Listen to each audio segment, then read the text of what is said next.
اسلام آباد شمالي افشان وایش چې په شاخه وشتل به هر حال ویلکم بیک او ستړي ماشه نن گایز لیه د رغور مرو زیړ نه و چې ګرمه فول یور و خوستا مو هي رشکډه ورتا وویل چې ډیچا سل ریپه د شوي خو زرکی مې اډاتا ورساوا چې اسلام آباد باسرو خالوړ نشي ډرایور ها په فول جذبه شه رشکا 10 پر اولا لکا زو د مو ټول نظر په خپل بیگ بندو مول چې 10 نه چې درخه پټ یکوب ی د پکور شه زوی نشتا ویل چې ټول کې ماتی سامان په غیب بیک شو یاره خود رشکې په ډرایور د خپل مورکې جار شي چې د میز زیړای باس اسلام آباد ته روونه د زیه ور ورساوه ی زیړی باس کلندر ته مې ویل چې بالکای دا بیک سای په پټ زوی شک شردا چې څوکې چګ نکو زه ها زیړی باس ته چې ور لاک شول ډایرکټ مې د کړکې سیټ ونی و رسارا سیټ ها فل خالی و ډر زیوت خواندې کو دا راور نو چې زیړای باس یې د اسلام آباد په لوري ساوکا راون کا ډرایور بالکی بخي سپیډ نه و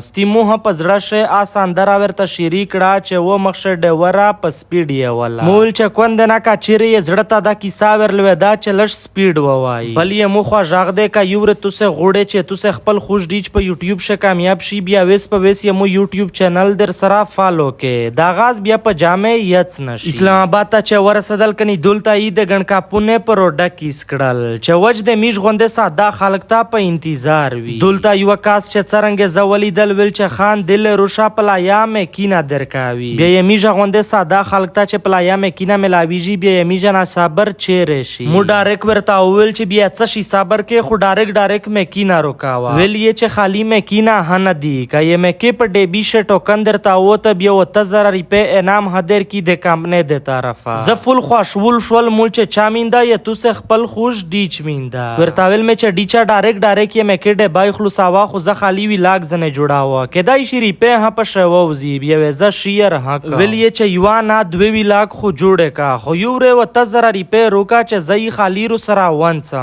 کاچیره په ډیبی ش ټوکن ندر تاو ته بیا وی واپس درکا خو کا ټوکن در تاو ته بیا د خپل ریپه خو دی و 1000 او نور ها پکشه درکا ور سراو مکینا ها مورتا ویل چې نا ډیچا بیا چې مونږه یو ریپه هن نو خله بیا یوچ په وچا و 1000 ریپه ویل روخه جمع کاوي چې بیا یو واپسی هرو کې خو ویل چې نه د میج رولز یارا دارا ور نو چا چالاک ملګرای رور سدا زې چې ولیدل چې دا خو ویلاګ جوړاوي ډایرک روغای ویل چې دا ویلاګ بان کا ورتل مې چې ډیچا کارور در ودارا عوالم په دا بن زبان سره شوای دی چې زو ویلاګ جوړاو بس دولتا په دغی من رو ډانستی فل سره ګارم شوي دولتا یو بلکا سوویل چې دا چې کی مې ریپه تور سره جامع کې ا نوٹ در خبادال کو دغ د نقلی ریپه په درکاوي ویل چې دا یې خلک سره 10 دوکې کو بس دولتم سای بیس موبایسا وکړه خو اخرین پیسې لا په دا وشوا چې ویلاګ مې ورته ډیلیټ کړه خو بس یې خپل ریسایکل بین فولډر نه جار شو یې دغی زوینا بل باستا ور لاک شول خو باس فول ډاک و